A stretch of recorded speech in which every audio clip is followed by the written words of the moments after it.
Subscribe ಮಾಡಿ bell ಐಕಾನನ್ನು click ಮಾಡಿ. ಹಸ್ತ ಸಾಮುದ್ರಿಕಾ ಶಾಸ್ತ್ರ. ಹಸ್ತ ಮಸ್ತಕ ರೇಖೆಗಳು ಸ್ತ್ರೀ ಪುರುಷರ ಅಂಗಗಳನ್ನಾಧರಿಸಿ ಅವರ ಲಕ್ಷಣಗಳನ್ನು ಹೇಳಬಹುದು. ಅದು ಹೇಗೆಂಬುದನ್ನು ತಿಳಿಯೋಣ. ಅಂಗೈಗಳು, ಅರಿಕಾಲುಗಳು ಕೋಮಲವಾಗಿ ಮಾಂಸಪುಷ್ಟಿಯಿಂದ ರಕ್ತವರ್ಣದಲ್ಲಿದ್ದು, ಪಾದಗಳು, ಕೈಗಳು ಎತ್ತರವಾಗಿ ಬೆವರು ಬರದಂತೆ ರಕ್ತನಾಳಗಳು, ಗಂಟುಗಳು ಕಾಣಿಸದಂತೆ ಯಾರಿಗಿರುತ್ತದೆಯೋ ಅಂತಹವನು ರಾಜನಾಗುವನು. ಕಾಲುಗಳ ಕೆಳಭಾಗದಲ್ಲಿ ಅಂಕುಶ ಚಿಹ್ನೆ ಇರುವವನು ಸುಖಜೀವಿ. ಸುಂದರವಾದ ಹಿಮ್ಮಡಿ, ಆಮೆಯ ರೂಪವಿರುವ ಪಾದ, ಬೆಚ್ಚನೆಯ ಶರೀರ, ರಕ್ತವರ್ಣದಲ್ಲಿ ಒಡೆಯದೇ ಕಪ್ಪು ಗೆರೆಗಳಿರುವಂತಹ ಉಗುರುಗಳಿರುವವನು ಸಹ ರಾಜಲಕ್ಷಣಗಳುಳ್ಳವನೇ. ಕಾಲುಗಳ ಬೆರಳುಗಳು ಒಂದಕ್ಕೊಂದು ತಾಕುತ್ತಿದ್ದರೂ ಐಶ್ವರ್ಯ ಲಕ್ಷಣವೇ. ಹಾಗೆ ತಾಕದೆ ಬೇರೆ ಬೇರೆಯಾಗಿದ್ದರೆ ಬಿಳಿಯಾದ ಉಗುರುಗಳು, ಪಾದದ ಮೇಲೆ ನರಗಳು, ಗಂಟುಗಳು ಕಾಣಿಸುವವನು ದರಿದ್ರನು. ಅಗ್ನಿಯಲ್ಲಿ ಸುಟ್ಟಂತಹ ಮಣ್ಣಿನ ಬಣ್ಣದಲ್ಲಿ ಪಾದಗಳಿರುವವನು ಬ್ರಹ್ಮಹತ್ಯೆಯನ್ನು ಮಾಡುತ್ತಾನೆ. ಹಸಿರಿನ ಪಾದಗಳುಳ್ಳವನು ಸಂಚಾರಿ.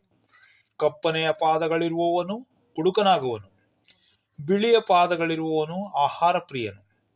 ಕಾಲಿನ ಹೆಬ್ಬೆರಳು ದಿಬ್ಬದಂತಿರುವವನು ಭಾಗ್ಯಹೀನನು. ವಿಕೃತನಾಗಿರುವವನು ದುಃಖಪೀಡಿತನು. ಅದೇ ಹೆಬ್ಬೆರಳು ವಕ್ರವಾಗಿ ಸಣ್ಣದಾಗಿ ಮುರಿದಂತಿರುವವನು ಕಷ್ಟಗಳಿಗೆ ಸಿಲುಕುವನು. ಕಾಲಿನ ತೋರು ಬೆರಳು ಹೆಬ್ಬೆರಳಿಗಿಂತಲೂ ದೊಡ್ಡದಾಗಿರುವವನಿಗೆ ಸ್ತ್ರೀ ಸುಖವು ಹೆಚ್ಚಾಗಿ ಪ್ರಾಪ್ತಿಸುತ್ತದೆ.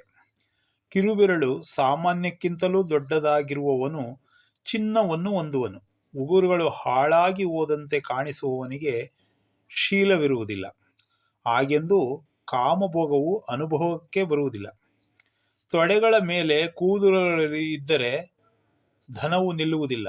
ತೊಡೆಗಳು ಸಣ್ಣದಾಗಿದ್ದರೆ ಐಶ್ವರ್ಯ ಉಂಟಾಗುತ್ತದೆ, ಆದರೆ ಅದು ಬಂಧನದಲ್ಲಿರುತ್ತದೆ.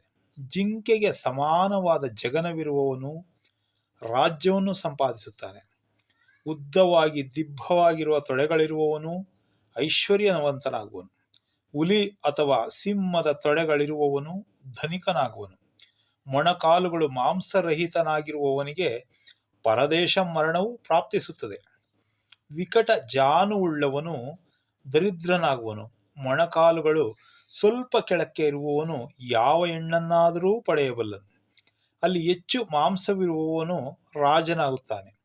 ಶ್ರೇಷ್ಠವಾದ ಪಶು ಪಕ್ಷಿಗಳಂತೆ ಗಮನವುಳ್ಳವನೂ ರಾಜನಾಗುತ್ತಾನೆ ಅಥವಾ ಧನಿಕನಾಗುತ್ತಾನೆ. ಕಮಲ ಬಣ್ಣದಲ್ಲಿ ರಕ್ತವಿರುವವನು ಧನವಂತನಾಗುವನು. ಕೆಂಪು ಕಪ್ಪು ಬೆರೆಸಿದಂತೆ ರುಧಿರ ವರ್ಣವಿರುವವನು ಅಧಮನು, ಪಾಪಕರ್ಮನೂ ಆಗುವನು. ಪಗಡೆಯ ಬಣ್ಣದಲ್ಲಿದ್ದು ತೆಳ್ಳಗೆ ಹೊಳೆಯುವಂತಹ ರಕ್ತವಿರುವವನು 7 ದ್ವೀಪಗಳಿಗೆ ಅಧಿಪತಿಯಾಗಬಲ್ಲನು. ಜಿಂಕೆ ಅಥವಾ ನವಿಲಿನ ಹೊಟ್ಟೆ ಇರುವವನು ಉತ್ತಮ ಪುರುಷನು. ಹುಲಿ, ಸಿಂಹ ಅಥವಾ ಕಪ್ಪೆಯಂತಹ ಪೀಠವುಳ್ಳವನು ಸೇನಾಪತಿಯ ಲಕ್ಷಣ. ಸಿಂಹ ಪೀಠದಂತೆ ಉದ್ದವಾಗಿ ಪೀಠವಿರುವವನಿಗೆ ಹೆಚ್ಚು ಬಂಧನಗಳು. ಆಮೆಯಂತಹ ಪೀಠವಿದ್ದರೆ ಸಕಲೈಶ್ವರ್ಯ ಸಂಪನ್ನ ಲಕ್ಷಣನು. ವಿಶಾಲವಾಗಿ ಎತ್ತರವಾಗಿ ಪುಷ್ಟಿಯಾಗಿ ರೋಮಯುಕ್ತವಾಗಿರುವ ವಕ್ಷಸ್ಥಲವಿರುವ ಪುರುಷನು ಶತಾಯುವು. ಧನವಂತನೂ ಆಗಿ ಎಲ್ಲ ಭೋಗಗಳನ್ನು ಅನುಭವಿಸಬಲ್ಲಂತಹ ಅದೃಷ್ಟವಂತನಾಗುವನು. ಕೈಯಲ್ಲಿ ಮೀನರೇಖೆಯುಳ್ಳವನು ಉತ್ತಮ ಕಾರ್ಯಸಾಧಕನು. ಧನವಂತನು, ಪುತ್ರವಂತನೂ ಆಗಬಲ್ಲನು. ತುಲಾ, ವೇದಿ ಚಿಹ್ನೆಯುಳ್ಳವನು ವ್ಯಾಪಾರದಲ್ಲಿ ಲಾಭವನ್ನು ಆರ್ಜಿಸಬಲ್ಲನು. ಕೈಯಲ್ಲಿ ಸೋಮಲತಾ ಚಿಹ್ನೆಯುಳ್ಳವನು ಧನಿಕನಾಗಿ ಯಜ್ಞವನ್ನು ಮಾಡುವನು.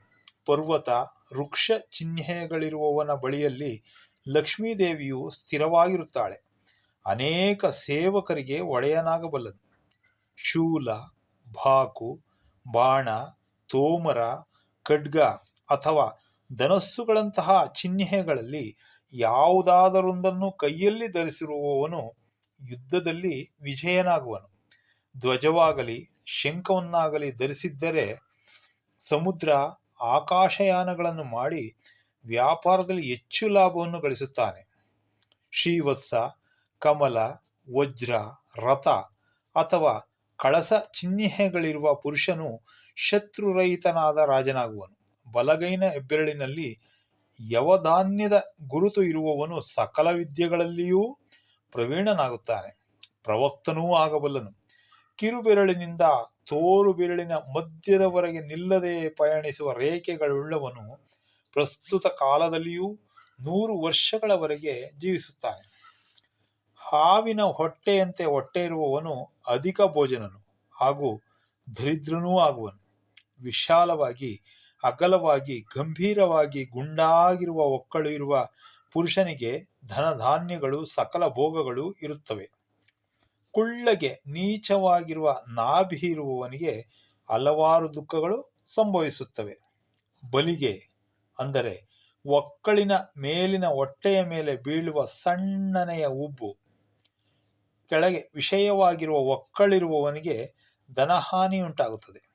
ದಕ್ಷಿಣ ವರ್ತನಾಭಿ ಇರುವವನಿಗೂ ಎಡಗಡೆಗೆ ಬಗ್ಗುವ ಒಕ್ಕಳು, ಶಾಂತಿಗೆ ಸೂಚಕ 100 ದಳಗಳ ಕಮಲಕ್ಕೆ ಇರುವ ಕರ್ಣಿಕದಂತಹ ನಾಭಿ ಮಹಾರಾಜನ ಲಕ್ಷಣ. ಹೊಟ್ಟೆಯಲ್ಲಿ ಒಂದು ಸಣ್ಣನೆಯ ಉಬ್ಬು ಇರುವವನು ಶಸ್ತ್ರಗಳಿಂದ ಸಾಯಿಸಲ್ಪಡುತ್ತಾನೆ. 2 ಇದ್ದಲ್ಲಿ ಸ್ತ್ರೀಭೋಗಿ, 3 ಇರುವವನು ರಾಜನಾಗುವನು ಅಥವಾ ಆಚಾರ್ಯನಾಗುವನು, 4 ಇರುವವನು ಪುತ್ರವಂತನಾಗುವನು. ಭುಜಗಳು ದೃಢವಾಗಿ ಪುಷ್ಟಿಯಾಗಿ ಸರಿಸಮಾನವಾಗಿರುವವನು ಮಹಾರಾಜನಾಗುವವನು ಸುಖಪಡುತ್ತಾನೆ. ವಕ್ಷಸ್ಸು ಉನ್ನತವಾಗಿ ಸಮವಾಗಿ ಪುಷ್ಟಿಯಾಗಿ ವಿಶಾಲವಾಗಿರುವವನು ರಾಜಸಮಾನನಾಗುವನು. ದಟ್ಟವಾದ ರೋಮಗಳಿದ್ದು ಹೆಚ್ಚು ತಗ್ಗುಗಳಾಗಿ ಅಂಟಿಕೊಂಡಿರುವಂತೆ ಇರುವ ವಕ್ಷವಿರುವವನು ದರಿದ್ರನಾಗುವನು. ವಕ್ಷವು 2 ಕಡೆಗಳಲ್ಲಿ ಸಮಾನವಾಗಿದ್ದರೆ ಧನವಂತನಾಗುವನು. ಪುಷ್ಟಿಯಾಗಿರುವ ವಕ್ಷಸ್ಥಳವು ಶೂರ ವೀರನ ಲಕ್ಷಣ. ಗಡ್ಡ ಡೊಂಕಾಗಿರುವವನು ಧನಹೀನನು.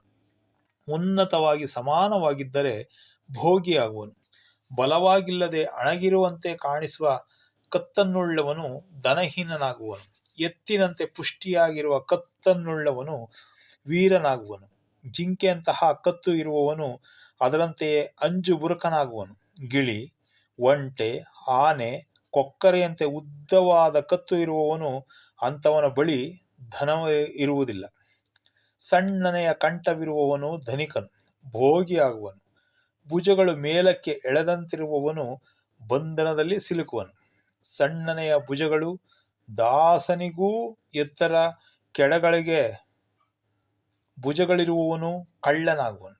ಆಜಾನುಬಾಹುವಿನಂತಿದ್ದರೆ ಸರ್ವ ಶುಭ ಲಕ್ಷಣ. ಕೈ ಮೇಲ್ಭಾಗದಲ್ಲಿ ಗುಣಿಗಳಿರುವವನಿಗೆ ಪಿತ್ರಾರ್ಜಿತವೂ ಲಭಿಸುವುದಿಲ್ಲ. ಹಾಗೆಯೇ ಅಂಜಿಕೆಯೂ ಇರುತ್ತದೆ.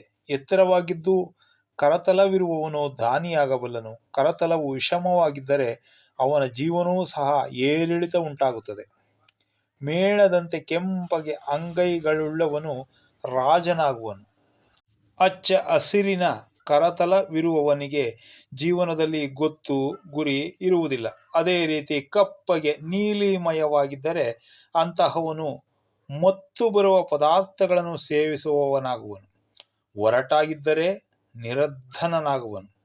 ಚಂದ್ರಮಂಡಲದಂತಹ ಮುಖವುಳ್ಳವನು ಧರ್ಮಾತ್ಮನಾಗುವನು. ತೊಂಡೆಯಂತಹ ಆಕಾರದಲ್ಲಿ ಮುಖವಿರುವವನು ಭಾಗ್ಯಹೀನನು. ವಕ್ರವಾಗಿ ಕತ್ತರಿಸಿದಂತೆ ಸಿಂಹ ಮುಖವಿರುವವನು ಕಳ್ಳನಾಗುವನು. ಸುಂದರನಾಗಿ ಕಾಂತಿಯುಕ್ತವಾಗಿ ಉತ್ತಮ ಜಾತಿಗೆ ಸೇರಿದ ಆನೆಯಂತೆ ಪರಿಪುಷ್ಪವಾದ ವದನವಿದ್ದರೆ ರಾಜನಾಗುವನು. ಕುರಿ ಹಾಗೂ ಕೋತಿಯಂತಹ ಮುಖ ಚೆಹರೆ ಇರುವವನು ಧನವಂತನಾಗುವನು. ಸಾಮಾನ್ಯಕ್ಕಿಂತಲೂ ದೊಡ್ಡದಾಗಿ ಸಣ್ಣ ಉದ್ದವಾದ ಮುಖಗಳು ಕ್ರಮವಾಗಿ ದರಿದ್ರ, ಮೂರ್ಖ, ಪಾಪಾತ್ಮನಾಗಿರುವ ಲಕ್ಷಣಗಳು. ಪುರುಷನ ಮುಖವು ಹೆಣ್ಣಿನ ಮುಖದಂತಿರಬಾರದು. ಆ ರೀತಿಯಾಗಿದ್ದು ಓರೆ ಕಣ್ಣುಗಳಿರುವವನಿಗೆ ಪುತ್ರ ಸಂತಾನವಾಗುವುದಿಲ್ಲ. 4 ಕೋನಗಳ ಮುಖವಿರುವವನು ಧೂರ್ತನು. ಕಮಲದಳಗಳಂತೆ ಕೋಮಲವಾಗಿ ಕಾಂತಿಮಯವಾದ ಕಪೋಲವುಳ್ಳವನು ಶ್ರೇಷ್ಠ ವ್ಯಕ್ತಿಯಾಗಿ ಪ್ರಕಾಶಿಸುವನು. ಧನವಂತನಾಗಿ ಸ್ವಯಂ ಕೃಷಿಯೊಂದಿಗೆ ಬೆಳೆಯುವನು. ದಾಳಿಂಬೆ ಹೂವಿನಂತಹ ನೇತ್ರಗಳುಳ್ಳವನು ರಾಜನಾಗುವನು. ಹುಲಿಯಂತಹ ಕಣ್ಣುಗಳುಳ್ಳವನು ಮುಕ್ಕೋಪಿ, ಏಡಿಯಂತಹ ಕಣ್ಣುಗಳಿರುವವನು ಜಗಳಗಂಟಿ, ಬೆಕ್ಕು ಅಥವಾ ಹಂಸ ಕಣ್ಣುಗಳುಳ್ಳವನು ಹದಮನಾಗುವನು. ಜೇನು ಬಣ್ಣ ಪಿಂಗಳ ಬಣ್ಣವನ್ನು ಬೆರೆಸಿದ ಕಣ್ಣುಗಳ ಛಾಯೆ ಇರುವವನನ್ನು ಲಕ್ಷ್ಮಿ ಎಂದಿಗೂ ಕೈ ಬಿಡುವುದಿಲ್ಲ. ಗೋರೋಜನ ಗುಲಗಂಜಿ ಅರತಾಳ ಬೆರೆಸಿದ ಪಿಂಗಳ ವರ್ಣ ನೇತ್ರನು ಬಲವಂತನು, ಧನವಂತನಾಗುವನು. ಹಣೆಯು ಅರ್ಧಚಂದ್ರಾಕಾರದಲ್ಲಿರುವವನು ರಾಜನಾಗುವನು. ಹಣೆಯು ಅಗಲವಾಗಿದ್ದರೆ ಧನಸೂಚಕ, ಸಣ್ಣನೆಯ ಹಣೆ ಇದ್ದರೆ ಧರ್ಮಾತ್ಮನು. ಹಣೆಯ ಮಧ್ಯದಲ್ಲಿ 5 ಅಡ್ಡಗೆರೆಗಳಿರುವವನು 100 ವರ್ಷಗಳ ಕಾಲ ಐಶ್ವರ್ಯವಂತರಾಗಿ ಜನಿಸುತ್ತಾನೆ. 4 ರೇಖೆಗಳಿದ್ದರೆ 80 ವರ್ಷಗಳು, 3 ಗೆರೆಗಳಿದ್ದರೆ 70, 2 ಇದ್ದರೆ 60 ವರ್ಷಗಳು, 1 ಗೆರೆ ಇದ್ದರೆ 40 ವರ್ಷಗಳು ಜೀವಿಸುವರು. ಹಣೆಯ ಮೇಲೆ 1 ಗೆರೆಯೂ ಸಹ ಇಲ್ಲದೆ ಇರುವವನು 25 ವರ್ಷಗಳ ಆಯುಷ್ಯ ಹೊಂದಿರುವನು. ಈ ಗೆರೆಗಳು ಸಣ್ಣದಾಗಿರುವ ವ್ಯಕ್ತಿಗೆ ಆರೋಗ್ಯದ ಸಮಸ್ಯೆ ಇರುತ್ತದೆ. ಹಣೆಯಲ್ಲಿ ತ್ರಿಶೂಲ ಚಿಹ್ನೆಯಾಗಲಿ ತ್ರಿಪುಂಡ್ರ ಚಿಹ್ನೆ ಇರುವವನು ಉತ್ತಮ ಪ್ರತಾಪವಂತನಾಗುವನು, ಕೀರ್ತಿ ಸಂಪನ್ನನಾದ ರಾಜನಾಗುವನು. ಶಿರಸ್ಸು ಛತ್ರಿಯಂತಿರುವವನು ದರಿದ್ರನು ಹಾಗೂ ದುಃಖಿತನು. ಗೋಳಾಕಾರದಲ್ಲಿದ್ದು ಸಮಾನವಾದ ಉದ್ದ ಅಗಲಗಳಿರುವವನು ಸುಖಜೀವಿಯಾಗುವನು. ಆನೆ ತಲೆಯಾಕಾರದಲ್ಲಿ ಶಿರಸ್ಸನ್ನುಳ್ಳವನು ರಾಜನಿಗೆ ಸಮಾನನು. ಕೋಮಲವಾದ ಚಿಟ್ಟೆಯಂತಹ ಅಥವಾ ಕಾಡಿಗೆ ಬಣ್ಣದಲ್ಲಿರುವ ಕೇಶಗಳು ಇರುವವನು ಎಲ್ಲ ಸುಖಗಳನ್ನು ಅನುಭವಿಸುತ್ತಾನೆ. ಅಂತಹವನು ಮಹಾರಾಜನಾಗಬಲ್ಲನು. ಒರಟಾಗಿರುವ ಕೂದಲುಗಳಿರುವವನು ಮುಂದೆ ತುಂಡು ತುಂಡು ಕೂದಲಿರುವವನು ಹೆಚ್ಚು ದುಃಖಗಳನ್ನೇ ಅನುಭವಿಸುತ್ತಾನೆ.